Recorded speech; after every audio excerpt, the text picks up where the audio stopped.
नमस्कार, आप देख रहे हैं एफएम न्यूज। मैं हूं आपके साथ कांची बंसल। मुख्यमंत्री भूपेश बघेल ने राजधानी स्थित अपने निवास कार्यालय परिसर से सभी सुविधाओं और उपकरणों से सुसज्जित 2 एम्बुलेंस को हरी झंडी दिखाकर रवाना किया। गोयल ग्रुप ऑफ इंडस्ट्रीज की ओर से एक एम्बुलेंस उपाध्याय हॉस्पिटल रायपुर और एक एम्बुलेंस कांकेर जिले के अंतर्गत सामुदायिक स्वास्थ्य केंद्र को दिए गए एम्बुलेंस का उपयोग दोनों अस्पताल अपने आसपास के क्षेत्रों में लोगों की सुविधा के लिए किया जाएगा। वहीं इस मौके पर सीएम भूपेश बघेल ने कहा कि बचाव ही सुरक्षा है। इसके मद्देनजर वर्तमान दौरे में कोरोना महामारी की तीसरी लहर से बचाव के लिए हमें कोविड अनुकूल व्यवहार का कड़ाई से पालन करना जरूरी है। उन्होंने कहा कि कोरोना एक बार फिर नए रूप में तेजी से फैलने लगा है। अगर हम सब मिलकर इसके शुरुआती दौरे में ही रोकथाम नहीं करेंगे तो इस बीमारी का फैलना और कई गुना बढ़ जाएगा। इसलिए जरूरी है कि हम तुरंत सुरक्षा मानकों, सावधानी और अन्य जरूरी सभी उपायों का उपयोग शुरू कर दें।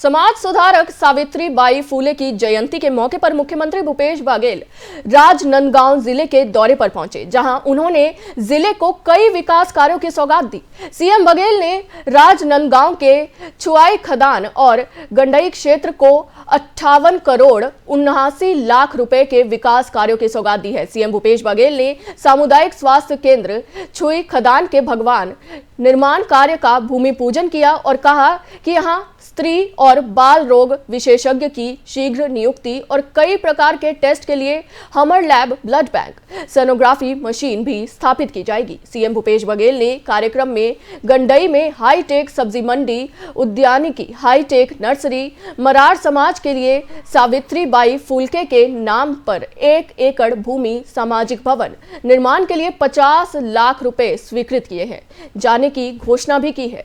इसके अलावा 263 करोड़ रुपए की लागत से सिद्ध बाबा जलाशय का निर्माण कार्य भी किया है। मरार पटेल समाज के द्वारा बहुत बड़े कार्यक्रम का आयोजन और समाज के नारी शिक्षा के प्रति थोड़ा सा पीछे खींच लो। सावित्रीबाई फूले के योगदान है, देश कभी नहीं भूल सकता।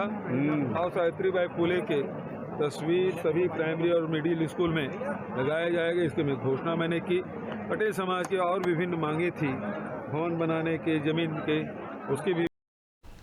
इसी पर ज्यादा जानकारी के लिए मेरे साथ मेरे सहयोगी जरीन सिद्दीकी जी जुड़ गए हैं। जरीन सिद्दीकी जी, सीएम भूपेश बघेल के इस दौरे के क्या कुछ खास रहा, क्या कुछ मायने हैं इस दौरे के?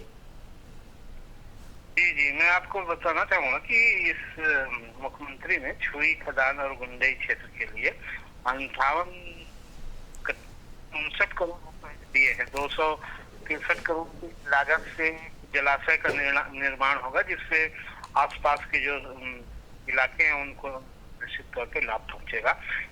सावित्रीबाई फूले का जो जीवन है उसको पाठ्यक्रम में, शालाओं की पाठ्यक्रम में शामिल करने का भी निर्णय लिया गया है। साथ ही 50 लाख रुपए की जो एक हाईटेक सब्जी मंडी बनाई जाएगी, ये सलेवा गंडई क्षेत्र में बनाई जाएगी। और मुख्यमंत्री ने इस मौके पे कहा है कि सावित्रीबाई फूले का जो उनको पिछले दिनों सम्मान मिला है वो उनके जीवन का सबसे बड़ा सम्मान है। इसके साथ कई और घोषणाएं भी, जेनरिक मेडिकल स्टोर का शुभारंभ भी किया है। और सावित्रीबाई फूले के जीवन के योगदान को भुलाया नहीं जा सकता है, ये सीएम भूपेश बघेल ने कहा है। और नए साल के मौके पर लोगों को बधाइयां भी दी है और क्षेत्र का तेजी से विकास करने के लिए कई और बड़ी घोषणाएं भी सीएम ने की है। सामाजिक भवन निर्माण के लिए भी 50 लाख रुपए स्वीकृत किए गए हैं। तो मैं बताना चाहूंगा कि पिछले दिनों पुणे में भूपेश बघेल को सावित्रीबाई फूले सम्मान से नवाजा जी, लेकिन सीएम बघेल के इस दौरे में किसानों के लिए क्या कुछ सौगातें सामने आई हैं? किसानों के लिए सबसे बड़ी जो सौगात है, करीब 25,000 हेक्टेयर में ये जलाशय जब बन के तैयार हो जाएगा तो इससे वहाँ के जो किसान जो सिंचाई नहीं कर पा रहे थे उनके लिए सबसे बड़ी सौगात मानी जा रही है। तो इस कोदो कुटकी जो है बड़ी मात्रा में, क्योंकि पानी कम होता है तो कोदो कुटकी की पैदावार ज्यादा होती है, तो उसके समर्थन मूल्य खरीदी करने की घोषणा भी करी है। तो ये सारी चीजें किसानों को आज तो वर्तमान में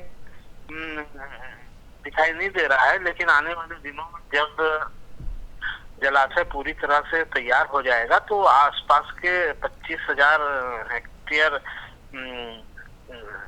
क्षेत्र पूरी वहां से सिंचाई का लाभ उठाएंगे। तो निश्चित तौर पर जी बहुत बहुत धन्यवाद जरीन जी इस तमाम जानकारी के लिए।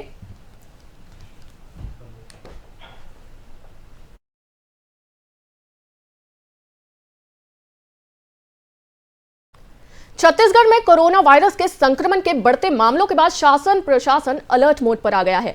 मुख्यमंत्री भूपेश बघेल ने प्रदेश में कोरोना की स्थिति की समीक्षा की है। इसके तहत मंत्रियों और वरिष्ठ अधिकारियों की उच्च स्तरीय आपात बैठक ली। सीएम ने कोरोना के बढ़ते मामलों पर सभी जिलों को अलर्ट रहने को कह दिया है। साथ ही रोजाना कोरोना जांच की संख्या बढ़ाने के निर्देश भी दे दिए हैं। आपको बता दें कि बैठक में अस्पतालों में सभी व्यवस्थाओं को दुरुस्त करने को कहा गया है। सभी जगहों पर कोविड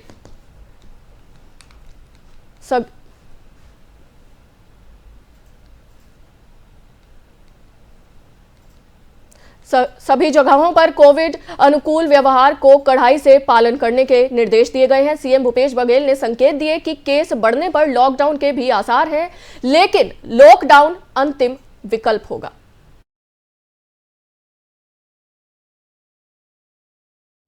छत्तीसगढ़ के खाद्य और संस्कृति मंत्री अमरजीत भगत ने कालीचरण महाराज को लेकर एक बड़ा बयान दे डाला है। उन्होंने कहा कि कालीचरण जैसे जो अपने आप को तथाकथित संत मानते हैं वो समाज के लिए घातक है।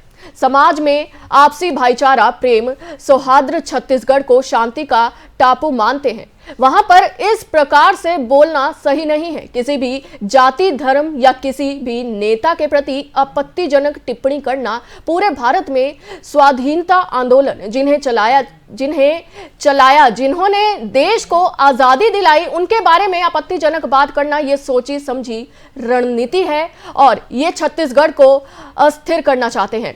इसलिए इस प्रकार के तथाकथित संत के खिलाफ कठोर कार्रवाई करनी जरूरी है।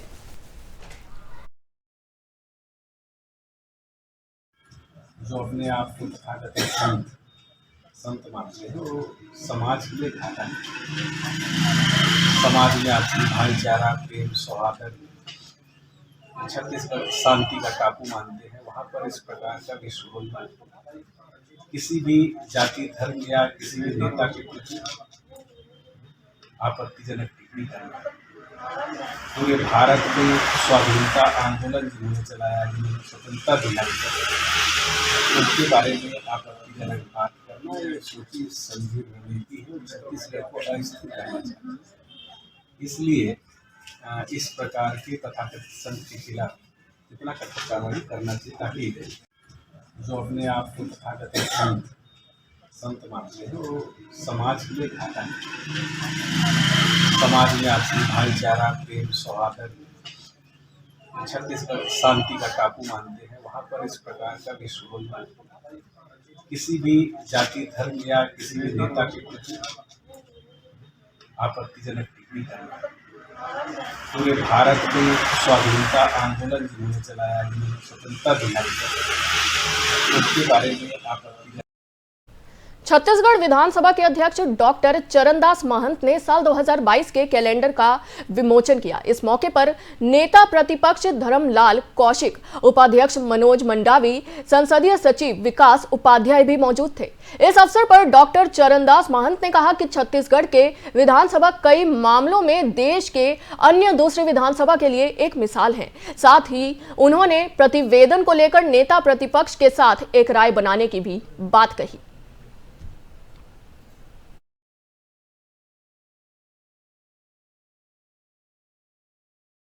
निरंजनी अखाड़े के प्रमुख आचार्य महामंडलेश्वर स्वामी कालेशानंद गिरी ने कालीचरण के बयान को गलत बताया है और कहा है कि महात्मा गांधी व्यक्तिगत रूप से साधु नहीं हो, पर उनका आचरण संत की तरह था।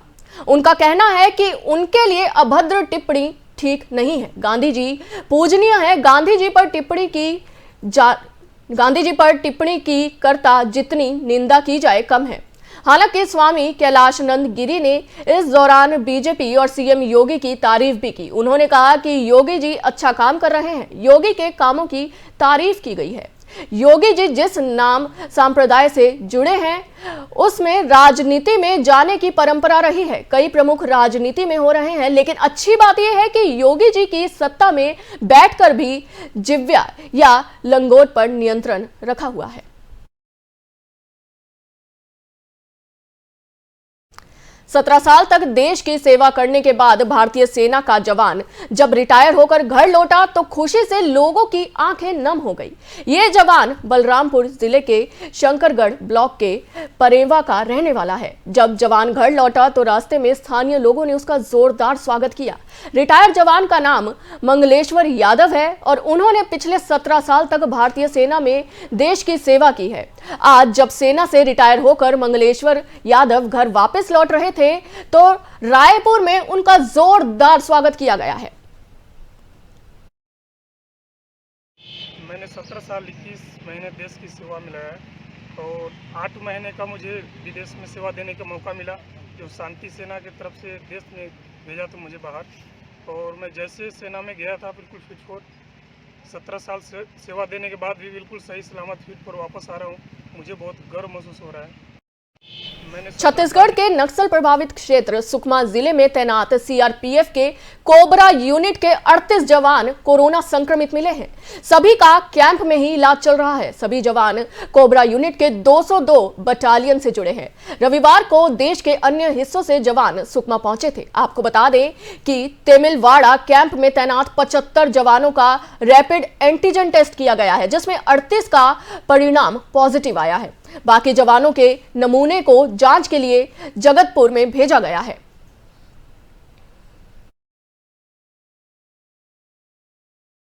प्रदेश में 15 से 18 साल के किशोरों की टीकाकरण की अच्छी शुरुआत हुई है। पहले ही दिन 3 जनवरी को प्रदेश भर में 1,85,906 किशोर किशोरियों को कोरोना से बचाव का टीका लगाया गया है। ये प्रदेश में इस आयु वर्ग के कुल 16,39,811 किशोरों के 11% से ज्यादा है।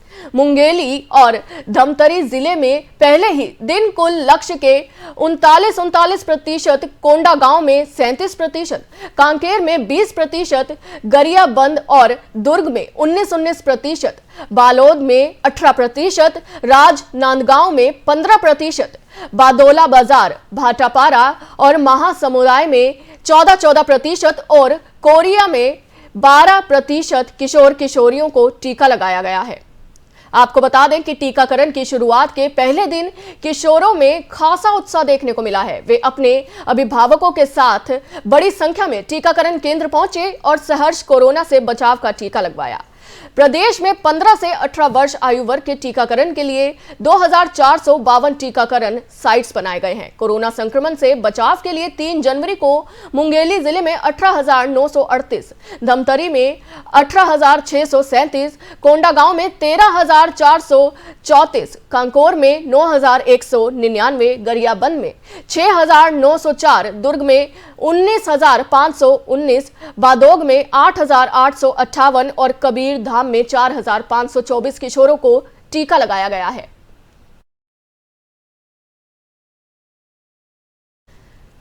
बक्सर में अनुसूचित जाति और अन्य परंपरागत वन निवासी अधिनियम 2006 और परंपरागत वन निवासी नियम 2007 तहत सर्व आदिवासी समाज के युवा प्रभाव ने जिला प्रशासन के सहयोग से सामुदायिक वन संसाधन पर लोगों को जानकारी दे दी है।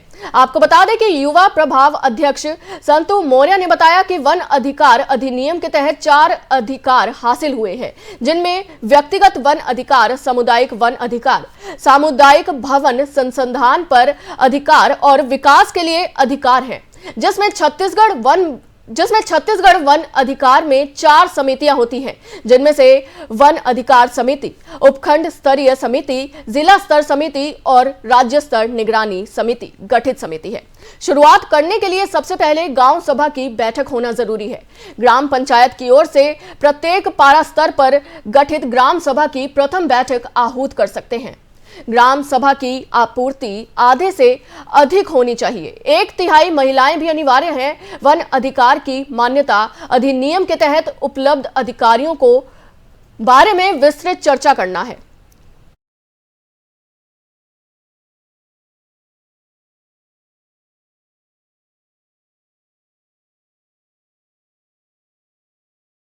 पुलिस के हाथ बड़ी सफलता लगी है। दरअसल पुलिस ने पिछले 24 घंटे में नशा तस्करों पर बड़ी कार्रवाई की है और कुल 6 तस्करों को गिरफ्तार कर लिया है। आपको बता दें कि पुलिस को छिंदवाड़ा से सूचना मिली थी कि एक बोलेरो गाड़ी का एक्सीडेंट हो गया है और गाड़ी में 2 लोग फंस गए हैं।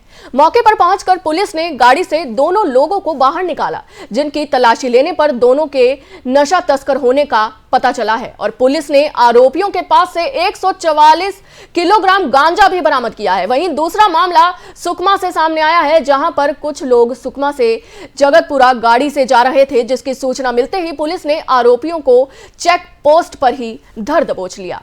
पुलिस ने मौके पर से 4 लोगों को गिरफ्तार किया और आरोपियों की गाड़ी की तलाशी ली गई। तलाशी लेने पर आरोपियों के पास से पुलिस को 144 किलो गांजा बरामद हुआ। फिलहाल पुलिस ने सभी आरोपियों को जेल भेज दिया है और आगे की कार्रवाई शुरू कर दी है। मामला थाना दरबा क्षेत्र का है, जहां पिछले 24 घंटों में गांजा के संबंध में 2 आपराधिक प्रकरण, जिनमें 6 गांजा तस्करों पर कार्रवाई करने में थाना दरबा को सफलता हासिल हुई है।